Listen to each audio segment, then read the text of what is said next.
하나님 말씀 보겠습니다. 하나님 말씀 요한복음 6장 48절에서 51절의 말씀 함께 교독하도록 하겠습니다. 제가 먼저 48절을 봉독하고 51절은 다 같이 봉독하겠습니다. 나는 생명의 빵이다.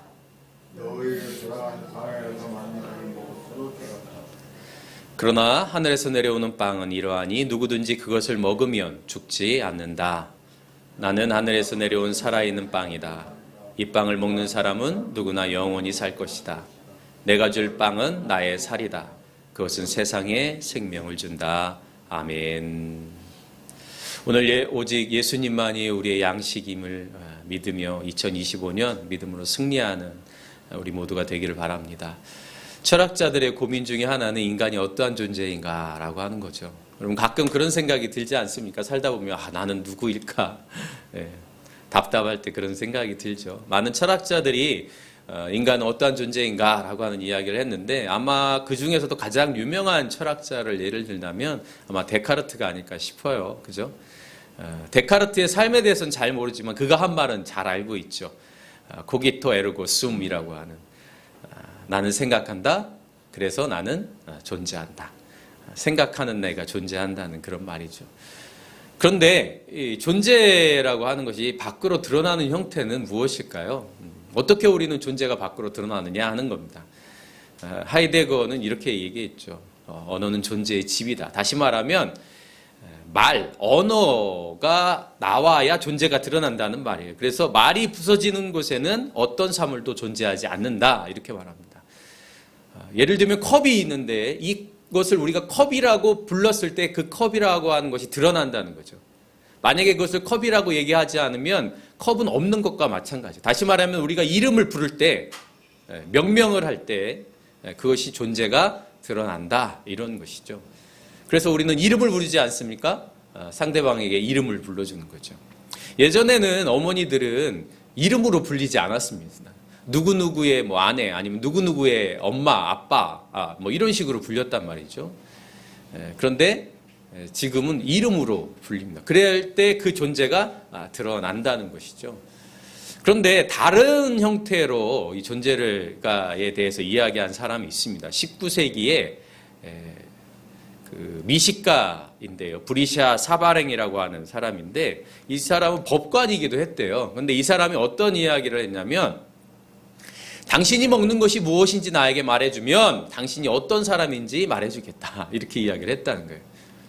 그러니까 먹는 것, 내가 먹는 것이 곧 나다. 이런 의미죠. 근데 19세기 하면 이 빈부격차도 심할 뿐만 아니라 가난한 사람과 부자 사람들이 먹는 게 굉장히 다릅니다.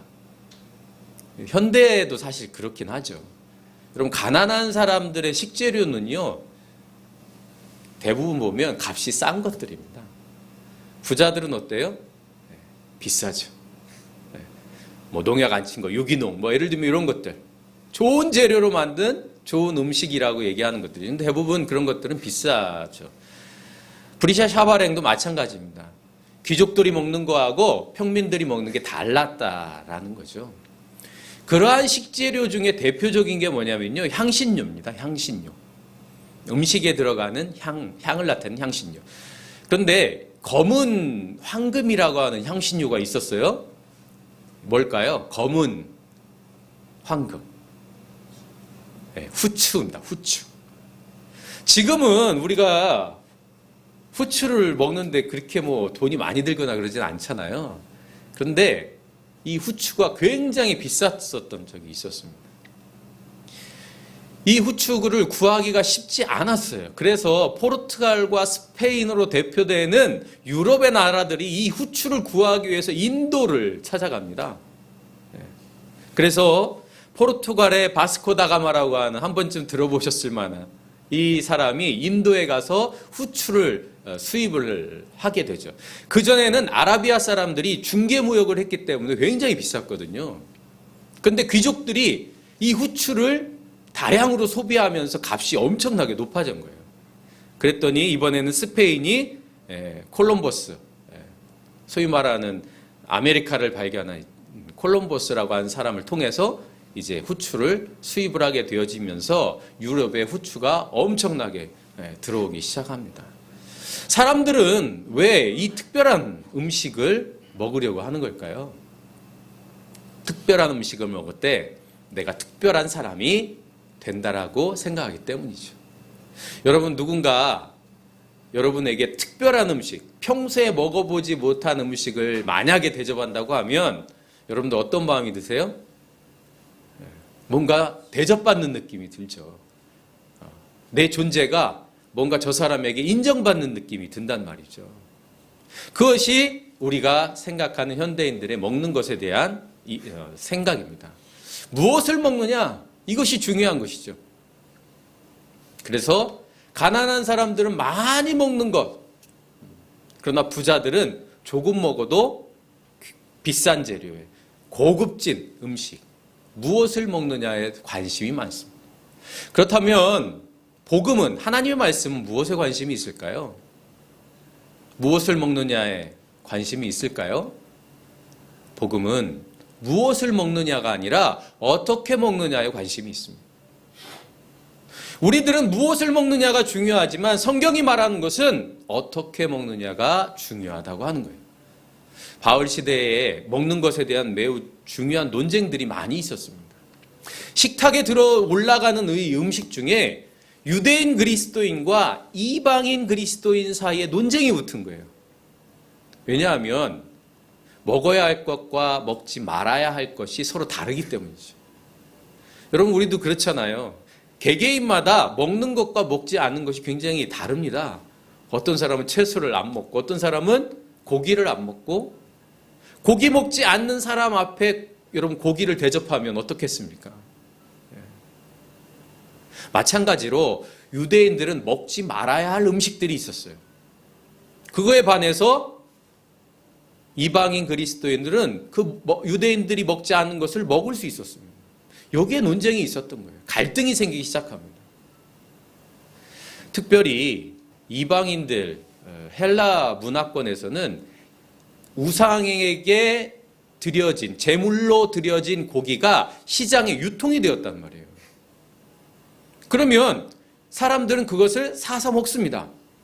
그리고 요리를 해서 함께 식사를 하죠. 그런데 만약에 거기에 유대인 그리스도인들이 함께 식사를 한다고 생각해 보세요. 유대인 그리스도인들은 우상에게 바쳐진 제물로 만들어진 요리니까 먹지 못한단 말이에요. 여러분 어떻게 하시겠습니까? 바울은 그들에게 이렇게 말합니다. 시장에서 파는 것은 무엇이든지 먹어도 괜찮습니다. 왜냐하면 그 모든 것은 주의 것이기 때문입니다. 우상에게 바쳐진 제물, 그 고기라 할지라도 그것이 시장에 유통되어졌을 때 먹어도 괜찮다는 이야기죠. 그러면서 이렇게 덧붙입니다. 여러분은 먹든지 마시든지 무슨 일을 하든지 모든 것을 하나님의 영광을 위해서 하십시오. 바울은 무엇을 먹느냐가 중요한 것이 아니라 어떻게 먹느냐라고 하는 것이 중요하다는 거예요. 다시 말하면 어떻게 먹느냐라고 하는 것은 무엇을 위해 먹느냐라고 하는 겁니다. 그러면서 로마서 14장 21절 우리 같이 한번 읽어볼까요? 시작. 고기를 먹는다든가 술을 마신다든가 그 밖에 무엇이든지 형제나 자매를 걸려 넘어지게 하는 일은 하지 않는 것이 좋습니다. 고기를 먹는다든지 술을 먹는다든지 괜찮다는 거예요. 그런데 무엇을 위해서 어떻게 먹느냐? 형제 자매를 걸려 넘어지게 하지 않아야 된다는 거예요. 그것을 위해서 먹어야 된다는 거예요. 어떻게 먹느냐는 무엇을 위해서 먹느냐와 관계되어져 있습니다. 오늘날 많은 음식들이 가만히 보면 자기 만족적이잖아요. 더 나가면 자기 과시적입니다. 여러분, 사람들이 SNS에 맛있는 음식들을 올리는 이유가 뭐겠습니까? 나 이런 거 먹어. 나 외국에 갔어. 외국에 가니까 이런 특별한 음식이 있더라. 자기 만족적이고 자기 과시적인 생각으로 음식을 취하고 또 음식을 먹게 되어진다는 것이죠. 복음은, 바울은 그것은 아니다는 거예요. 무엇을 위해서 먹을 것인가? 어떻게 먹어야 되는가? 음식을 대하는 방식이 어떠해야 되는가? 라고 질문하고 있는 것이죠. 사랑하는 나무교회 성도 여러분, 2025년 무엇을 먹든지 마시든지 주의 영광을 위해서 그것을 먹고 마시는 저와 여러분이 될 수 있기를 바랍니다. 그렇게 하는 사람들이 바로 예언자들이었습니다. 예언자들은 바로 하나님을 위해서, 주의 영광을 위해서 살아가는 사람들이었는데 그 중에 에스겔이라고 하는 사람이 있죠. 에스겔서 3장 3절에 보면 하나님께서 사람아 내가 너에게 주는 이 두루마기를 먹고, 두루마리는 바로 말씀이 적힌 두루마리예요. 너의 배를 불리며 너의 속을 그것으로 가득히 채워라. 그러니까 하나님께서 에스겔에게 말씀을 먹이는 거예요. 그러니까 에스겔이 어떻습니까? 먹었더니 그것이 나의 입에 달았다. 꿀같이 되었다. 예언자들은, 선지자들은 하나님의 말씀을 먹는 사람들이었습니다. 그 말씀을 먹고 무엇을 하는 사람들이었느냐? 하나님의 뜻을 하나님의 백성에게 전하는 사람들이었죠. 잘못된 길로 가는 사람들, 하나님이 기뻐하지 않은 길을 가는 사람들에게 생명의 길을 인도하고 평화의 길을 안내하는 사람들이었습니다. 다시 말하면 예언자나 선지자들은 하나님의 말씀을 먹고 그것을 양식으로 삼고 이 땅에 생명과 평화의 길을 제시하는 사람들이었다는 거죠. 생명과 평화의 길을 위하여 먹는 사람들, 그러한 사람들이 바로 하나님의 자녀인 것이죠. 오늘 본문에 보면 예수님 앞에 많은 사람들이 모였습니다. 왜 그들은 예수님 앞에 모였을까? 예수님은 그들을 향해서 이렇게 말하죠. 너희가 나를 찾아온 것은 표적을 보았기 때문이 아니라 빵을 먹고 배가 불렀기 때문이다. 다시 말하면 그들은 예수님을 믿기 위하여, 예수님의 말씀을 먹기 위하여 모인 것이 아니라는 거예요.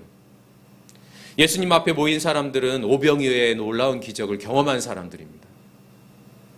여러분, 오병이어라고 하는 그것을 가지고 5,000명 먹고 12광주리가 남은 이 기적적인 사건을 경험한 사람들의 마음속에, 야, 예수님 우리에게 빵을 주는구나, 특별한 음식을 주는 분이구나, 거기에 그쳤다는 거예요.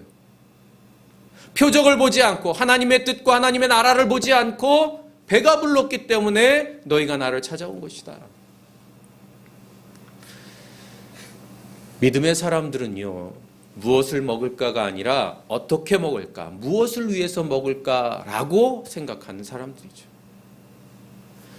무엇을 먹을까 고민했던 사람들은 애굽에 살아가는 사람들입니다.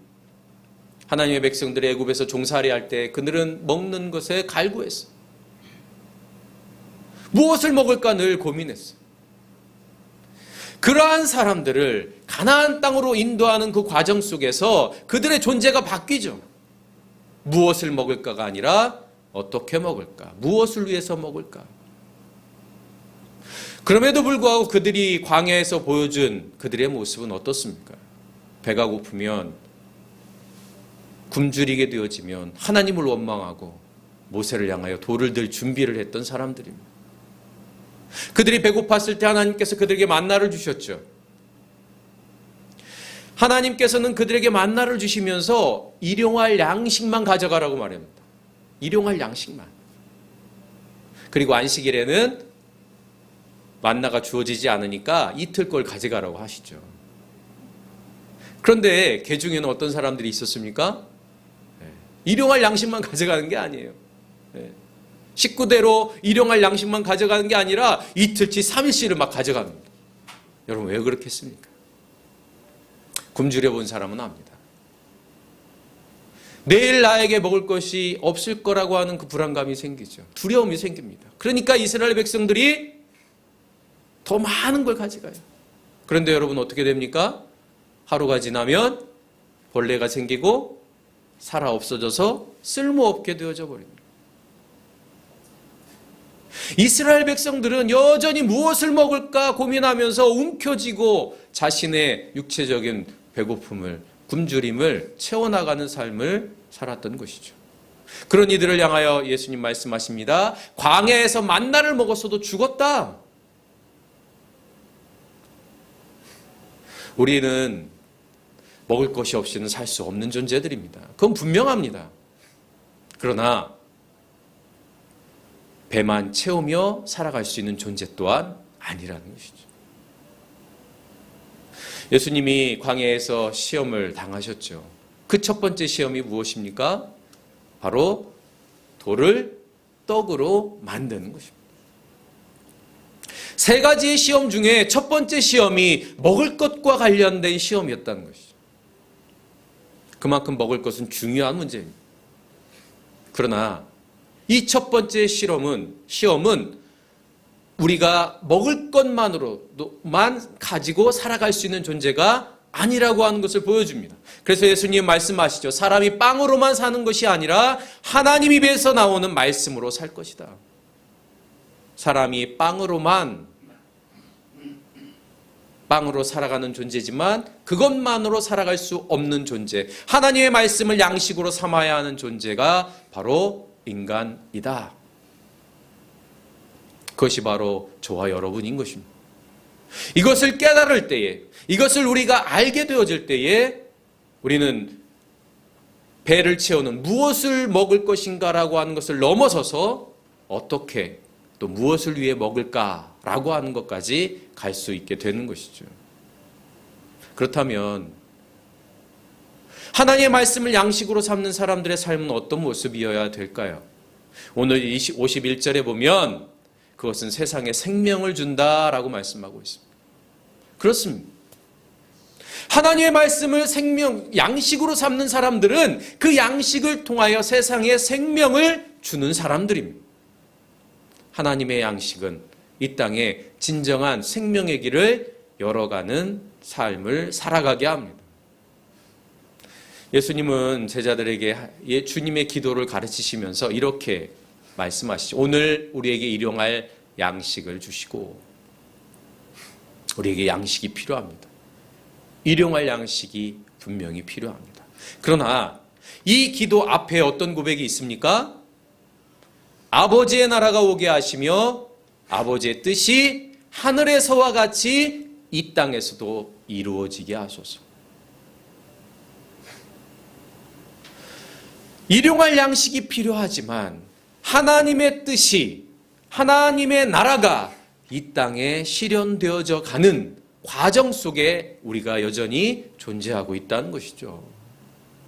우리가 먼저 구해야 할 것, 우리가 먼저 바라봐야 할 것은 무엇을 먹을 것인가가 아니라 무엇을 위해 먹을 것인가. 사랑하는 나무교회 성도 여러분, 우리는 무엇을 먹으면서 살아갑니까? 우리는 무엇을 위해 먹으면서 살아갑니까? 그저 허겁지겁 육체적인 배고픔을 채우기 위하여 살아간다면 우리는 하나님의 나라를 볼 수 없습니다. 하나님의 나라는 어떻게 무엇을 위해 먹을 것인가 라고 하는 고민과 기도 속에 우리에게 찾아오는 하나님의 은혜인 것이죠. 예수님은 이것을 잘 보여주는 비유를 들으시는데 요한복음 15장에 보면 나는 포도나무요 아버지는 농부라고 말씀하십니다. 그리고 저와 여러분 뭐라고 말씀하세요? 가지. 여러분 농부와 포도나무와 가지를 생각해 보십시오. 가지는 포도나무에 소속되어져 있지만 그곳에서 공급되어지는 양식을 먹고 살아갈 때에 비로소 열매를 맺게 되어집니다. 가지는 포도나무에서 떨어져서는 결코 살아갈 수 없죠. 열매를 맺을 수 없습니다. 그러면서 예수님은 말씀하십니다. 너희가 내 안에, 내 말이 내 안에 있으면 내가 구하는 모든 것이 이루어질 것이다. 나의 말이 너의 안에 있으면 예수님의 말씀이, 예수님의 계명이 우리 안에 있으면 우리는 그 계명을 따라서, 그 공급해 주시는 말씀을 따라서 열매를 맺어가는데, 그 열매는 어떠한 열매이냐? 사랑의 열매인 것이죠. 새 계명을 너희에게 주느니 서로 사랑하라. 내가 너희를 사랑한 것 같이 서로 사랑하라. 너희가 서로 사랑하면 사람들이 너희가 나의 제자인 줄 알 것이다. 사랑하는 성도 여러분, 주님은 우리에게 양식을 공급해 주셨습니다. 하나님의 말씀을, 하나님의 계명을, 하나님의 사랑을, 하나님의 평화를 우리에게 지금도 여전히 공급해 주십니다. 2025년 그 양식을 우리의 양식으로 삼을 수 있는 저와 여러분이 될 수 있기를 바랍니다. 그때 우리에게는 사랑의 열매, 평화의 열매, 은혜의 열매, 감사의 열매가 가득하게 될 줄로 믿습니다. 그것이 바로 성령이 말하는 9가지 열매인 것이죠. 그 열매가 우리의 삶에 풍족하기를 간절히 바랍니다. 그저 하루하루 무엇을 먹을까 고민하는 것에 갇히지 말고 무엇을 위해 어떻게 먹어야 하는가. 진정한 우리의 양식 되어 주시는 예수님의 그 은혜를 다시 한번 생각하시면서 2025년 믿음으로 승리하는 저와 여러분이 될 수 있기를 간절히 바랍니다.